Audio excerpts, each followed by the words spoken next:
अस्सलामु अलैकुम वरहमतुल्लाहि वबरकातुह।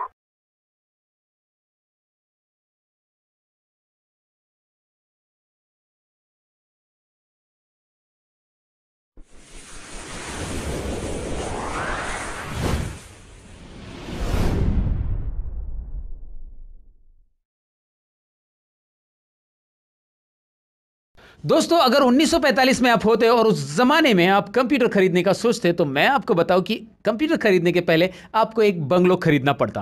आप बोलोगे यार, कंप्यूटर खरीदना और बंगलो खरीदना इसमें क्या कनेक्शन है? जी हाँ दोस्तों, क्योंकि उस जमाने में कंप्यूटर इतना बड़ा हुआ करता था कि वो एक छोटे से घर में नहीं बैठ सकता था। और साथ ही में क्या आपको पता है कि कीबोर्ड पे जो कीज होती है वो अल्फाबेटिक ऑर्डर में क्यों नहीं है? क्या जिसने भी ये कीबोर्ड बनाया उसको एबीसीडी नहीं आती थी? और एक इंपॉर्टेंट बात मैं आपको बताऊं कि अगर बैठे बैठे मोबाइल पे आप एक गाना डाउनलोड कर रहे हो तो जाने अनजाने में आप अपने मोबाइल का वजन बढ़ा रहे हो। अगर ऐसा रिएक्शन आपका है तो आज का ये वीडियो आपको देखना चाहिए दोस्तों। जी हाँ, मैं लेके आया हूं आपके लिए कंप्यूटर और टेक्नोलॉजी से related 7 interesting facts on curiosity channel. तो अगर आप हो क्यूरियस तो ये वीडियो आपको पूरा देखना चाहिए। तो चलिए शुरू करते हैं आज का ये क्यूरियस टॉपिक। तो चलिए अब फैक्ट नंबर 7 से शुरुआत करते हैं। सबसे पहला इलेक्ट्रॉनिक कंप्यूटर, उसका नाम था ENIAC, यानी कि electronic numerical integrator and computer. और ये कंप्यूटर इतना बड़ा था कि इसका वजन लगभग 30 टन था। और इसे मैं आसान भाषा में बताऊं तो ये लगभग 2 ट्रक के बराबर था। और ये कंप्यूटर 150 किलोवाट तक इलेक्ट्रिसिटी कंज्यूम करता था।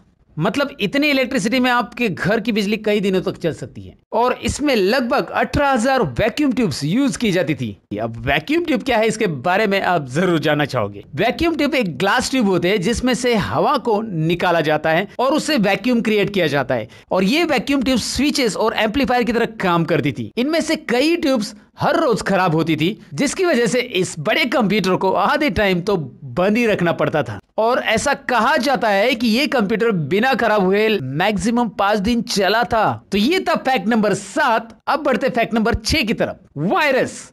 दोस्तों, मैं उस वायरस की बात नहीं कर रहा हूं जो आजकल आप सुन रहे हैं न्यूज के अंदर। वैसे उसके ऊपर हमने ऑलरेडी वीडियो बनाया है।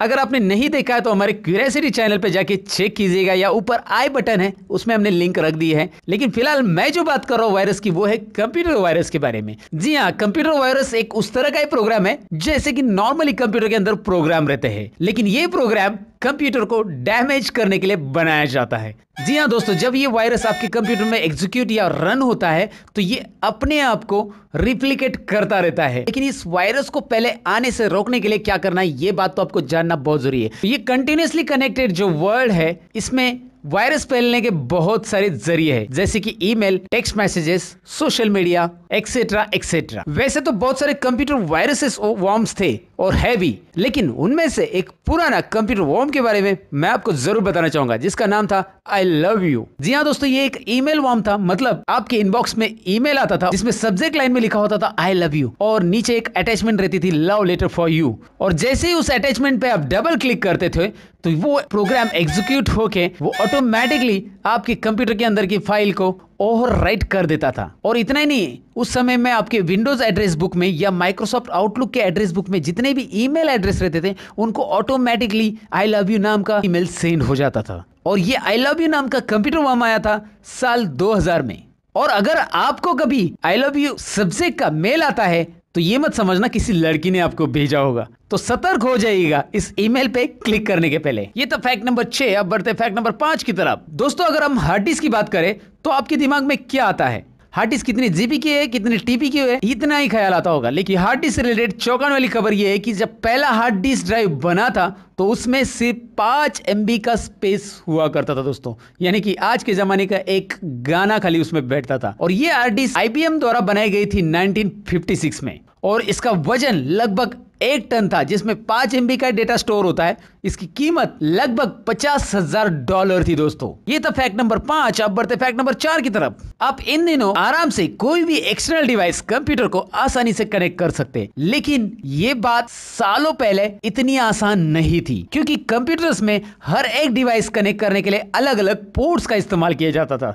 जैसे कीबोर्ड के लिए सीरियल पोर्ट हुआ करता था, प्रिंटर के लिए पैरेलल पोर्ट हुआ करता था, और यहां तक आज भी देखेंगे आप तो मॉनिटर के लिए वीजे पोर्ट अलग से रहता है। और उस जमाने में इतने सारे पोर्ट्स हुआ करते थे और उसकी वजह से ये सारे पोर्ट्स एक साथ कभी कभी काम भी नहीं कर पाते थे। और ये दिक्कत जो होती थी उसे खत्म करने के लिए बड़ी बड़ी कंपनीज एक साथ आई और यूएसबी पोर्ट का इन्वेंशन हुआ। यूएसबी यानी कि यूनिवर्सल सीरियल बस दोस्तों, जो कि एक आसान और एक स्टैंडर्ड एक्सटर्नल डिवाइस कनेक्ट करने का पोर्ट बन गया। और ये इन्वेंशन एक इंडियन ने किया था 1994 में। अजय भट्ट नाम के एक इंटेल एम्प्लॉय, उन्होंने और उनके टीम ने मिलकर यूएसबी का इन्वेंशन किया था। और उसके बाद यूएसबी 1.0 1996 में इंट्रोड्यूस किया गया था और उसका ट्रांसफर स्पीड लगभग 1.5 MB टू 12 MB पर सेकेंड था। तो ये तो फैक्ट नंबर 4। अब बढ़ते फैक्ट नंबर 3 की तरफ। जैसे कि मैंने शुरुआत में आपको कहा था कि हमारे कीबोर्ड के ऊपर जो कीज होते हैं वो अल्फाबेटिक ऑर्डर में नहीं है। तो चलिए जानते हैं इसका असली रीजन। अब सबसे पहले मैं आपको यह बताऊं कि हमारे जो कीबोर्ड के कीज का पैटर्न होता है उसे क्वालिटी कीबोर्ड पैटर्न बोला जाता है। जी हाँ, हम हर रोज जो कीपैड यूज करते हैं अपने मोबाइल फोन से और कंप्यूटर में, वो क्वालिटी कीबोर्ड होता है। और ये क्वालिटी कीबोर्ड का इन्वेंशन क्रिस्टोफर शोल्स ने 1868 में किया था, लगभग आज से 150 साल पहले दोस्तों। और इस क्वालिटी लेआउट में कुछ तो बात होगी जो आज तक हम यूज करते आ रहे हैं। शुरुआत में कंप्यूटर का कीबोर्ड नहीं हुआ करता था, टाइपराइटर पे टाइपिंग किया जाता था। और ये जो टाइपराइटर थे उनकी कीज पियानो कीबोर्ड की तरह थी और उसपे जो लेटर थे उन्हें अल्फाबेटिकल ऑर्डर में अरेंज किया गया था, जैसे कि ABCD। और ये जो टाइपराइटर्स थे वो एक परफेक्ट मैकेनिकल डिवाइस थे, उनमें बहुत सारे मैकेनिकल लिंकेजेस का इस्तेमाल किया जाता था। और टाइप करते समय इंग्लिश लैंग्वेज में कुछ वर्ड्स ऐसे हैं जो कॉमनली एक साथ आते हैं। अल्फाबेटिकल ऑर्डर कीपैड पे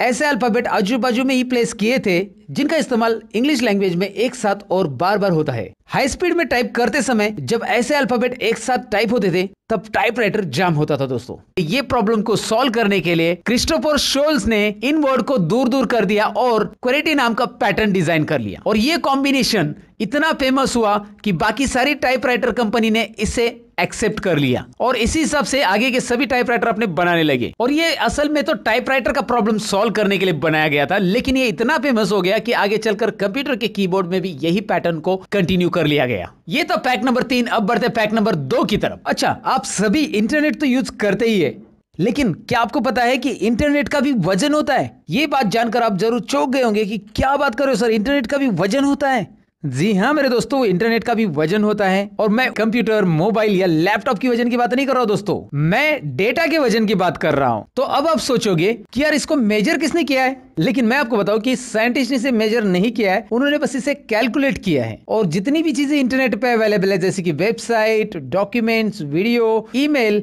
इन सभी को हम डेटा बोलते हैं। और इस डेटा का फिजिकल एनर्जी और मास दोनों भी होते हैं। जो भी डेटा स्टोर होता है वो इलेक्ट्रॉन्स की वजह से स्टोर होता है। और जैसे आपने साइंस में पढ़ाई होगा कि इलेक्ट्रॉन्स का भी वजन होता है दोस्तों, जो कि बहुत कम होता है। इलेक्ट्रॉन का वजन लगभग 9.1 इंटू 10⁻³ किलोग्राम होता है। और साइंटिस्ट के हिसाब से 50 KB का इमेज स्टोर करने के लिए 800 करोड़ तक इलेक्ट्रॉन्स लगते हैं। और कुछ साइंटिस्ट के कैलकुलेशन के अनुसार अगर आप 4 GB का डेटा मोबाइल में डाउनलोड कर लेते हैं या ऐड कर लेते हैं तो आपके मोबाइल का वजन 0.000 ऐसे 18 बार 0 के बाद 1 ग्राम से बढ़ेगा। और 2011 में साइंटिस्ट ने पूरे इंटरनेट पे जितना भी डेटा है उसका वजन कैलकुलेट किया था तो वो लगभग 50 ग्राम था। और ये 2011 की बात है दोस्तों, अब तो और भी बढ़ गया होगा। और ये था इंटरनेट से रिलेटेड हमारा फैक्ट नंबर 2। अब बढ़ते हैं फैक्ट नंबर 1 की तरफ। और फैक्ट नंबर 1 है प्रोसेसर के बारे में, यानी कि कंप्यूटर के दिमाग के बारे में। क्या आपको पता है कि इंटेल के i7 प्रोसेसर के सेकेंड जनरेशन में 100 करोड़ तक ट्रांजिस्टर होते हैं? जी हाँ दोस्तों, 100 करोड़ ट्रांजिस्टर एक छोटे से चिप के अंदर होते हैं जिसे हम माइक्रो प्रोसेसर कहते हैं। और ये माइक्रो प्रोसेसर एक इलेक्ट्रॉनिक कंपोनेंट होता है जो कि आपको पता है कि वो कंप्यूटर में प्रोसेसिंग का काम करता है। और इस छोटे से चिप के अंदर बहुत सारे ट्रांजिस्टर, रेजिस्टर और डायोड्स होते हैं। और मैं आपको ट्रांजिस्टर्स के बारे में बताऊं तो ट्रांजिस्टर एक सेमीकंडक्टर मटेरियल से बना होता है जो कि स्विच या एम्पलीफायर का काम करता है। और क्या आपको पता है कि पहला माइक्रो प्रोसेसर कब इन्वेंट हुआ था? वो हुआ था 1971 में और वो इन्वेंट किया था इंटेल कंपनी ने। उसका नाम था इंटेल 4004, जिसके अंदर लगभग 2300 ट्रांजिस्टर थे। और अभी के प्रोसेसर में लगभग 100 करोड़ ट्रांजिस्टर है दोस्तों। और इससे आप अंदाजा लगा सकते हैं कि चीजें कैसे दिन ब दिन छोटी होती जा रही है। ये थे 7 फैक्ट कंप्यूटर और टेक्नोलॉजी से रिलेटेड दोस्तों। उम्मीद है आपको ये जरूर पसंद आए होंगे, और पसंद आए तो आपने ऑलरेडी लाइक बटन पे क्लिक किया होगा, दोस्तों के साथ जरूर शेयर कीजिएगा, उनको भी पता